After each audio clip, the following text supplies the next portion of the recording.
রুশ সামাজিক যোগাযোগ মাধ্যমে ভাইরাল হওয়া একটি ব্যঙ্গাত্মক মিম নতুন করে প্রশ্ন তুলেছে ভ্লাদিমির পুতিনের মিত্রনীতি নিয়ে।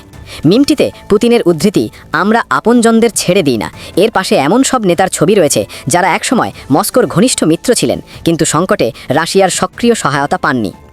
এই তালিকায় রয়েছেন লিবিয়ার প্রয়াত নেতা মুয়াম্মার গাদ্দাফি, ইউক্রেনের সাবেক প্রেসিডেন্ট ভিক্টর ইয়ানুকোভিচ এবং সিরিয়ার বাশার আল আসাদ। সর্বশেষ সংযোজন ভেনেজুয়েলার প্রেসিডেন্ট নিকোলা মাদুরো, যাকে সম্প্রতি মার্কিন বিশেষ বাহিনী কারাকাস থেকে তুলে নিয়ে যায়। মাদক পাচারের অভিযোগে বর্তমানে যুক্তরাষ্ট্রে তার বিচার প্রক্রিয়ার প্রস্তুতি চলছে। মাদুরোর ঘটনায় রাশিয়ার প্রতিক্রিয়া ছিল সীমিত। পররাষ্ট্র মন্ত্রণালয় নিন্দা জানালেও প্রেসিডেন্ট পুতিন সম্পূর্ণ নীরব থাকেন। অথচ ভেনেজুয়েলায় রাশিয়ার সরবরাহ করা আকাশ প্রতিরক্ষা ব্যবস্থা ধ্বংসের পরও মস্কো কোনো সামরিক পদক্ষেপ নেয়নি।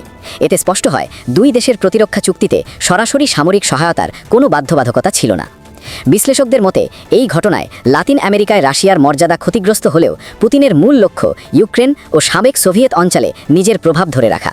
অনেকের ধারণা যুক্তরাষ্ট্র ও রাশিয়ার মধ্যে প্রভাব বলয় নিয়ে নীরব সমঝোতার ফলেই ভেনেজুয়েলায় মস্কোর নিষ্ক্রিয়তা দেখা গেছে। বিশেষজ্ঞরা বলছেন বর্তমান বিশ্ব ব্যবস্থা আর আন্তর্জাতিক আইনের ভিত্তিতে নয়, বরং শক্তির অগ্রাধিকারের ওপর দাঁড়িয়ে আছে। সেই বাস্তবতায় পুতিনের কাছে মাদুরোর মতো মিত্রের রাজনৈতিক মূল্য সীমিত। তবে এই ঘটনা পুতিনের নিরাপত্তা ভীতি বাড়িয়েছে এবং তার শাসন ব্যবস্থায় অবিশ্বাস ও সন্দেহ আরও গভীর করেছে।